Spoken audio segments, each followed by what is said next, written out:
42.000 денари е материјалната штета која е предизвикана при кражба во базенот Олимпија, лоциран покрај стариот пат Тетово Скопје во атарот на село Желино.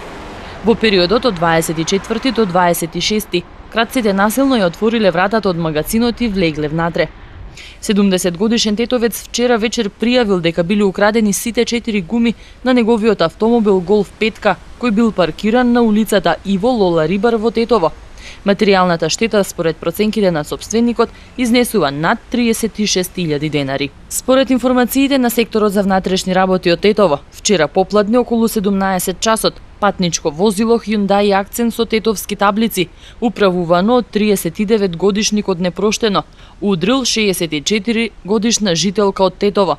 Од удирањето тетовката се здобила со телесни повреди и е пренесена и е задржана на понатамошно лекување во Тетовската клиничка болница. Во сите случаи превземени се мерки и активности за целосно расветлување на сите поединости.